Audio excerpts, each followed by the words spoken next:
i niko nam ništa ne mogu. Nažalost, nemam dobre vesti. A kad je ovdje dobra vesti? Sutra Vučić neće primiti delegaciju Srba iz Crne Gore.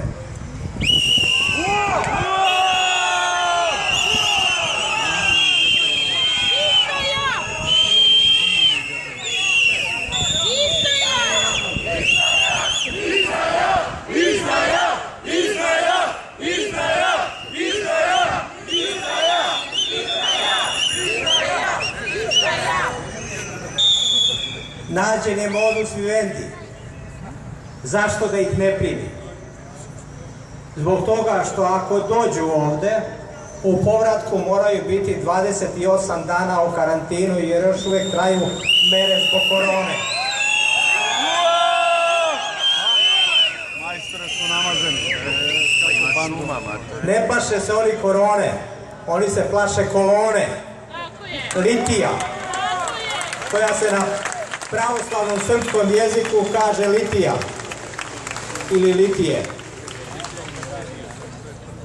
Zato vas ja molim da podržite predlog dvojice nestranačkih poslanika Đorđa Vukadinovića i moje malenkosti.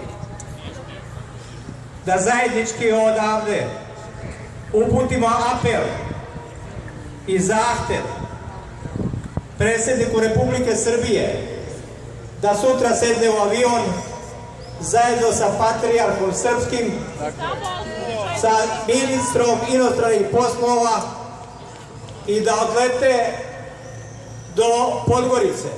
Bravo, profesore!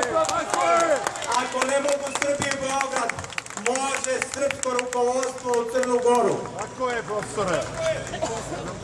Neka posete najvišeg verskog velikodostojnika Amfilohija i sa njim zajedno da posete utamničenog vladiku Joanikija i da ne izlaze dok sa njima ne izađe i vladika Joanikije.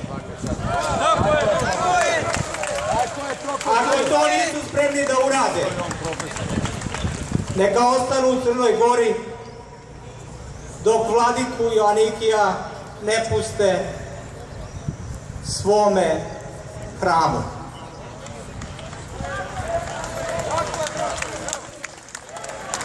Ja vas molim da ponavljate za mnom.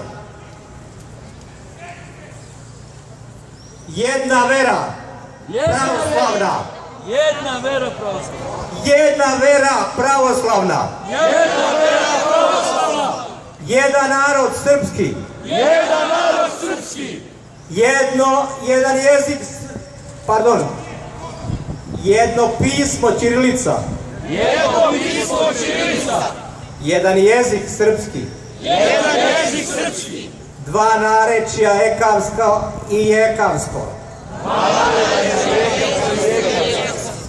I jedan bukvar srpski za svu srpsku decu u Srbiji, Republici Srpskoj, Crnoj Gori i ma gde se nalazila širom sveta.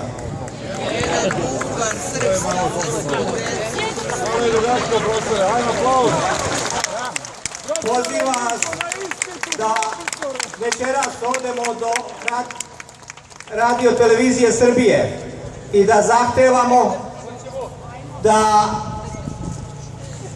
damo izjavu sa zahtevom i apelom rukovodstvu Srbije da sutra, pošto Srbi iz Crne Gore ne mogu doći ovde, da odu u Crnu Goru i da RTS kao javni servis to objavi večeras u vanrednoj emisiji.